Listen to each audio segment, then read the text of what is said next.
Victoria, Maine, and thanks for joining us here at TV and Film Focus. I'm here today with our panelists, Francis Heid, film producer, Keely Gelineau, Polished Perceptions here in Duluth, and our special guest today is Anna Tanski from Catalyst Content Festival. So thanks for being here, Anna.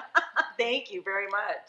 So let's start with the basics for folks who might not know what Catalyst Content is about, right, and how many people come to it and what kind of people. So let's just give them the basic skinny. Well, this festival is really unique because its focus is on television production, and that certainly ties in with film production. But really, it's about having a way for creators to gather and learn from one another, but also to have the opportunities to have conversations and access to network and industry professionals where it's really a relationship-based industry, and this is the hub of activity for that to really take place and happen. And also, it's not just television, but it's all kinds of episodic content. So the categories are like podcasts and web stuff and absolutely. It's really about every aspect of where creators have a platform to share what they are creating.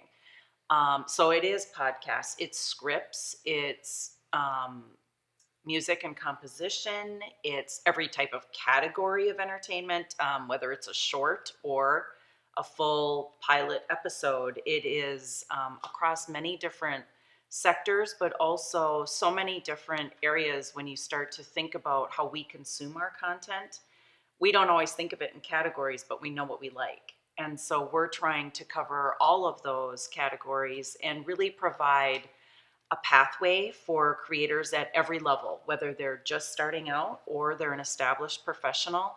This event is intended for everyone, and it's really designed to be relevant and beneficial at every level of that individual's career. Great. So talk a little bit about who comes to Catalyst. That's the best part. It's the people. And we really see such a diverse group of attendees. You will have people from around the world that come here for this event specifically, across the United States, but also from within Minnesota, and most importantly, from within the Northland. And having this right here in our own backyard is a gateway to an industry that used to feel very far away. And now with technology and the capacity that we are growing for this industry and for all production in our region, this has evolved. And so the attendee is every age, every demographic, and really a rainbow of individuality that we celebrate and embrace. Well, and everything from, high-level executives who are producing content for HBO and Netflix down to someone who's written their first script or made their first pilot or has their own YouTube channel and they're just putting it out there. I mean, we have so many ways to consume content now that to have a funnel for people to really not be overwhelmed by what this looks like out in the world is also a way for the industry side to start having a method of searching for their next big hit or the next big thing that they want to see on their network. And that, to me, those connections are how we live up to our name. We are the catalyst for making those connections happen. I really believe that connection story. Last year I was a volunteer, and one of the things I did was drive people from the airport to downtown, and in the car a musician and a producer met, and they were going to get together to talk about doing music for an event. Later on, I was at Zeitgeist, and there was this, I was like the person who would direct people to places, and there was this table that was right in front of me, and the table had about 6 people at it, but the 6 people changed every hour. And they were all from different connections. They had different stories to tell. It was a very interesting process. So you saw the dynamic in play. Definitely. And that is really what we are here to do, is to find ways for industry individuals to collaborate and I mean, in ways that they didn't know the minute that they got here that were going to exist. And so it's fantastic to hear those real life examples, because that is really what we're all about. Definitely. And I can attest to the networking. I attended in 2019, and every project I've worked on in the last 2 years was a direct result because of Catalyst. The people that I met, and we weren't even talking about collaborating on a project at that point in time. It was just, hey, you know, connecting, staying in touch. And yeah, that networking has been life-changing for me as a local. Yeah, and you know, that kind of leads me into my next question that everybody has talked about, and that is when you mentioned capacity. So everybody's working in their own way to sort of increase that capacity. So let's talk about that a little bit. What's happening locally to prepare the groundwork to grow the industry here? The foundational blocks are there, and the Upper Midwest Film Office has been the catalyst for that over many decades. But we are now seeing this culmination of having creators here for the last 5 years for Catalyst. And then, of course, on the production side, we are seeing reaping the rewards of our incentives that are enticing productions to take place here. And so that in turn means the development of crew and skills and access to working on sets that they wouldn't have been able to do just a few short years ago. And I'm sure you can really attest to that. Absolutely. Never did I imagine that I would be sitting in an office in downtown Duluth producing a movie. You know, it's absolutely incredible to be able to work in my backyard, and being able to hire friends and neighbors and family even to come and gather experience and work on these projects has been incredible. As we walked into the studio, I told Keely I loved her Facebook post where she had paperwork, and there was like 4 times as many bills that she had for Duluth businesses and personnel as she had for the outside Duluth personnel, outside St. Louis County, and that just a great showing of how much effect that these deals have had on the local economy. And also on the level of professionalism. I think now that there is a much more consistent and steady stream of work that is available, we are seeing these emerging talented and skilled workers who are finding a way to make a living, or at least pursue their dreams of having, you know, work in this field, and to not have to move to LA or New York or Atlanta to have that happen is pretty remarkable. And it only speaks to the opportunities, I think, for workforce development, for career pathways that are available in fields people never even connected to this type of work. Right. You wouldn't, you know, people might not make the connection between being an electrician and working on a movie set and having, you know, that outlet for your skills. So woodworking. The opportunity for people to get in on the ground level. I mean, we do have film schools around here, but anybody who wants to get into it can work on set as a PA and immediately jump into a department, and on their next film, you know, climb up from there and have a full-blown career within 1 to 2 years of just getting experience working on set. So the opportunities for the locals, if they want to get into the industry, it's open to everybody. Well, and that's not just true on the crew side. You know, we've got a fair number of locals that are being recognized this year. Bodie Werner's book, Northport 99. Claire Cooley's book is an official selection. Incandescence. My script, pilot script, The Witches of Congratulations. Congratulations. Bravo. So that, you know, it's really bringing the locals up to on the artistic side, on the creative side, not just the production, you know, the production and employment side, you know, not to mention like accountants, right? If you're an accountant and your job is doing taxes, man, get involved with film, because that's gotta be more interesting than doing taxes. I'm just saying, just throwing that out there, you know. If there's a CPA watching this show, you know, hi thee to the movie set. So people are going to come in from now. How many people came? Boy, I was there in 2019 and 2021. 2021 was epic, I have to say. Like 2021 felt like we were on fire. It was wild. It, 2019 was the first year for this event to be held in Duluth. It had relocated from Vermont, and after 6 very wonderful years there, and 7 prior to that in LA. So it has sort of evolved through. And we welcomed you with street construction on Superior. Yes, so it was fun to walk across the wooden boards. It was a little nitty gritty. Nobody minded that, and it was. Oh, shout out to the Superior folks who brought the hay bales and the autumnal decor to make the That's right. street hole to pretty look it way up. better. To pretty it up. It Although was. my joke was, okay, that person's from California. I can tell they're not from Minnesota. Yeah. Well, it's sometimes easy. Yes.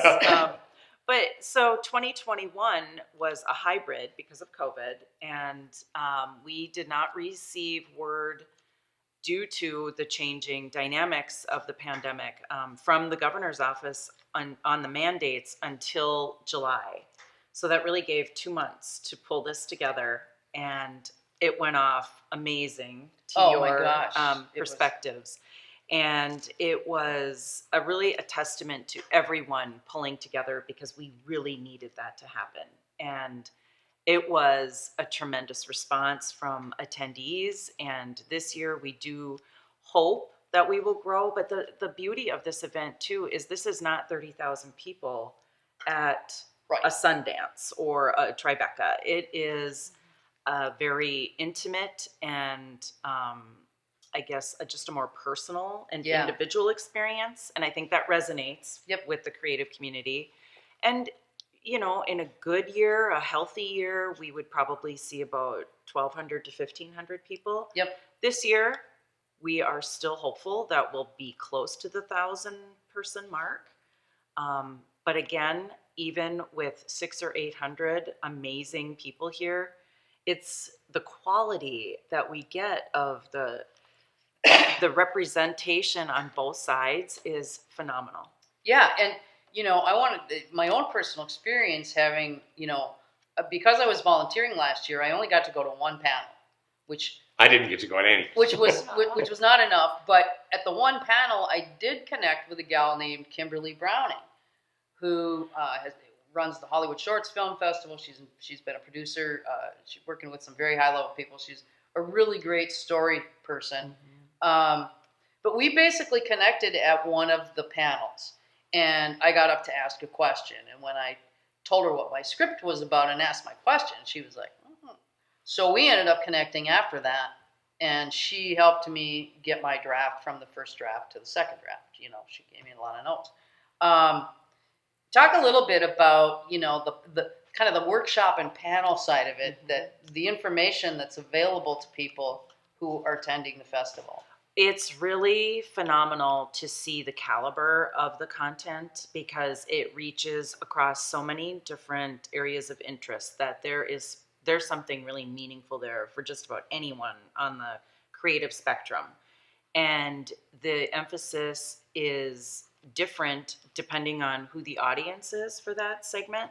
So when you're in a panel, it might be relevant to you because it's focused toward writers. But there could be another panel on casting, or we this year are incorporating many elements of beyond what we would all maybe consider inclusivity as a general term and becoming much more specific, where it can be perhaps someone on the autism spectrum or who has neurosensitivity issues, and what that means for them to be a part of the creative community, whether it's in an audition or if they are actually cast and working on a production, how that awareness level within a crew can make such a big difference, and what they can actually contribute creatively.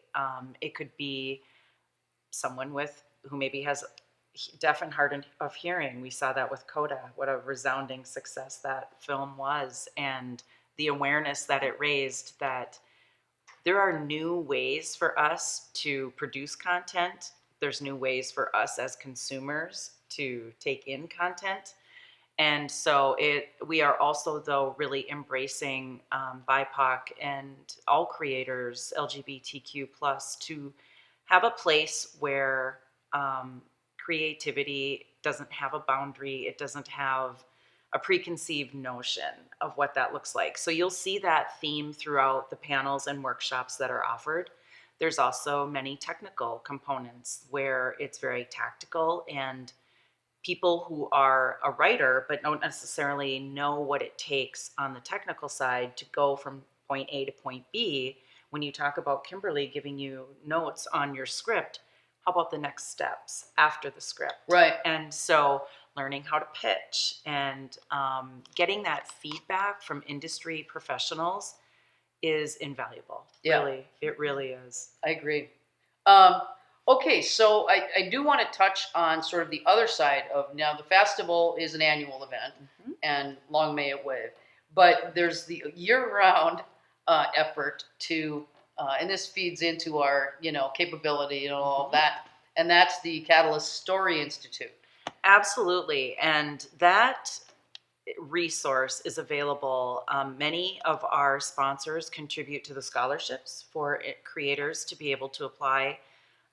Some businesses specifically want Duluth-based attendees so that they're sponsoring a local creator, but others are open, and it is an opportunity for year-round training virtually. So we have literally institute attendees they're global. And that way you have access to Netflix executives, HBO, any of the major independent networks who are specifically speaking about a topic every single session, so that you as a creator become well-rounded and as prepared as possible for the festival, which is almost like the graduation ceremony, is what I call it. Right. Where you put all of those practices to work.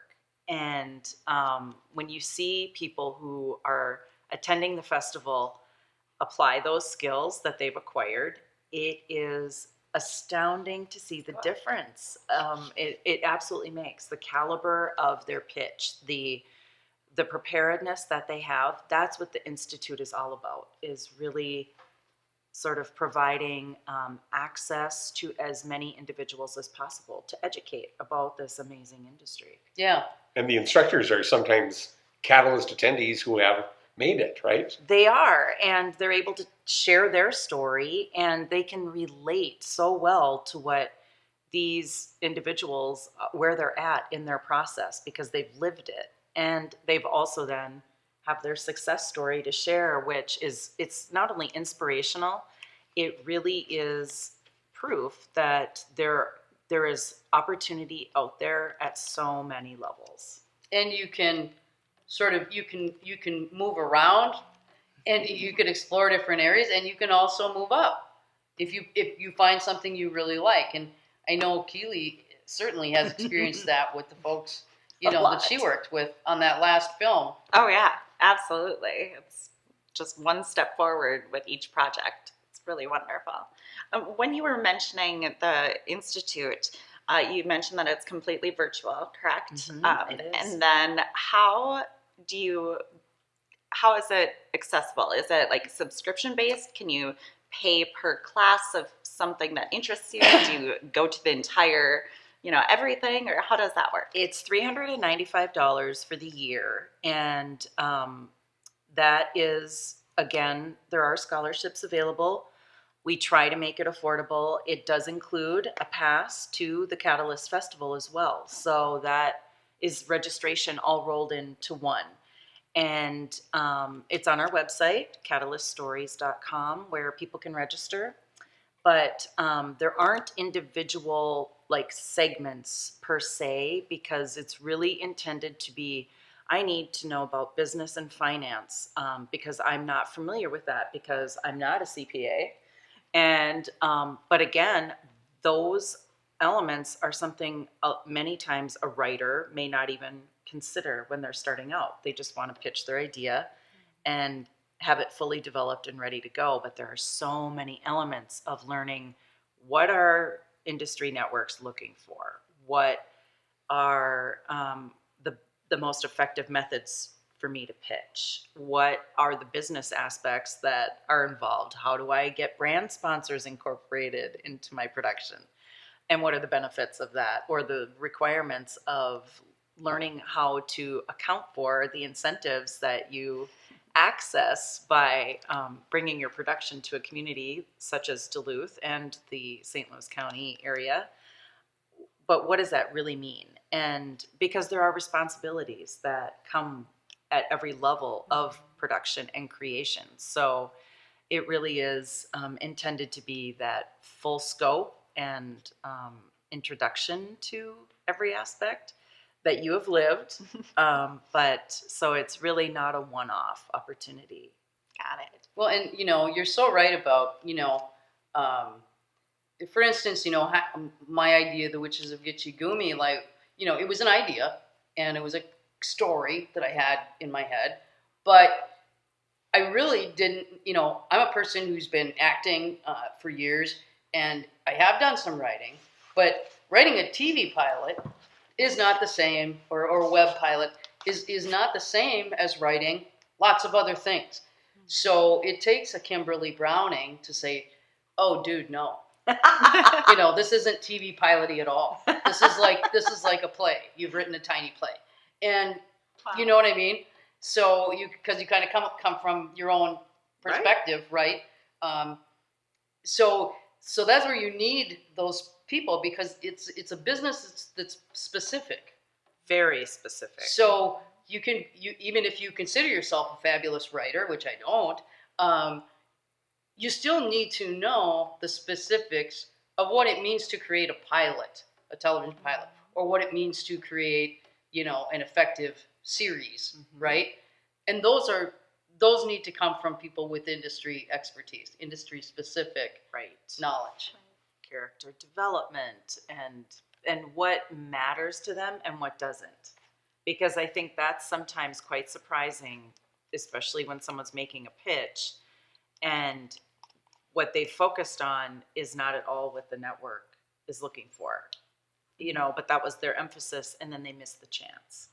And it's about having those creators be as prepared as possible so they don't miss that chance, or they make the most of that chance when they have it. Right, because it's a very specific thing. 100%. You're pitching to people who are in a specific industry, and they are looking for specific things from what you've created. They have expectations, they have criteria, and if you're not aware of what that is, you're just, really not going to stand a chance as much as you could have when you go in fully aware.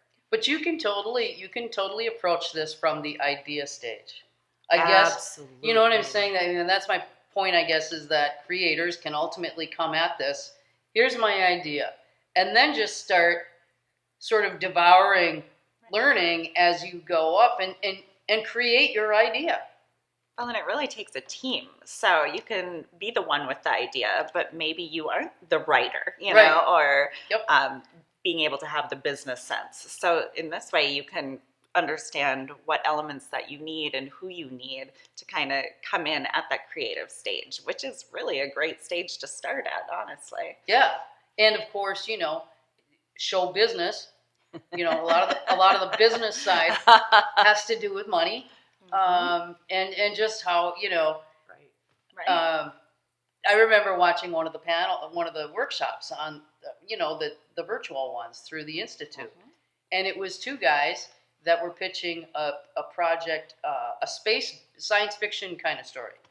And they had two producers watching it, and responding to them. And basically the producers were like, a lot of your story elements are great. It'll cost $70 million more if you put it in space. And it was like a really simple point, but like, you've set your story in space, dude. That's a lot of money. Yeah. So because we got to figure virtually everything out. We've got to create a world. So and those are the kind of things that you kind of go, oh, duh, Right. Of course, So talk a little bit about kind of, this is Catalyst's third year now. what's the trajectory? Talk a little bit about the future and where are we going? Oh, if we only had that crystal ball, I think we are, even though this is a well-established event, I think this is really more of a beginning. I don't even feel like we're at the middle. So chapter 1, maybe chapter 3.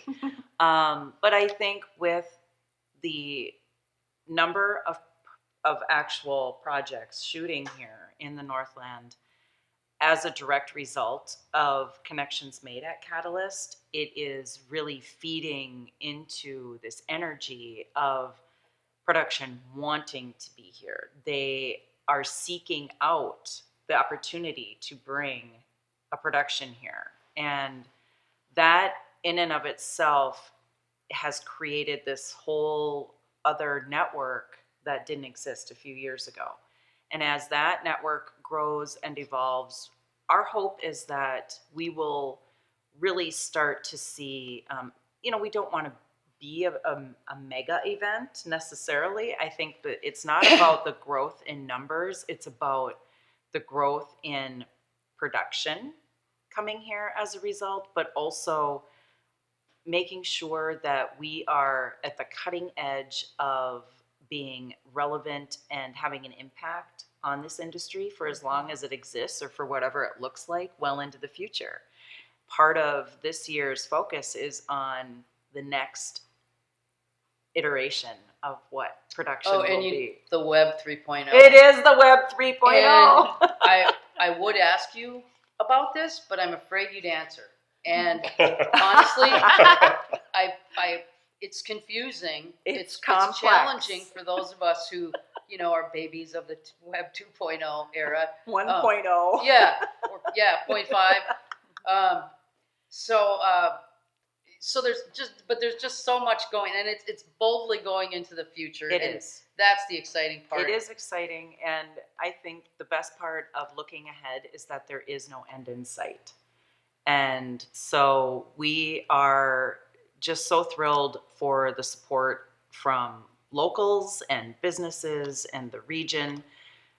And with that really just blossoming now, I think we're in store for some really great years ahead. I agree, and I'm, people are falling in love with our area. I talked to a guy last year at Catalyst who said, "This is the most beautiful place I've ever seen." He went on; he would not stop, and I was like, "Oh, Come back in January. yeah." With But- production. But people are falling in love with the area, and hopefully will attract new creatives to the area. So, it's just all so great. It is. I'm It's so thrilled. absolutely so dynamic, and we're just really thrilled to be a part of the creative community here in our region. And we're thrilled to have you. Thank you. Well, thanks, Anna, so much for Thank being you. here, and Francis and Keely, of course. This was part 1 of what is going to be called Catalyst Story Summit. Northland. North Star Story Summit. Story Summit, which actually encompasses 3 events: the Duluth Superior Film Festival, Minnesota Web Fest, and Catalyst. So today was our first segment. We got 2 more to go. Join us then. It's great stuff. Thanks for being here.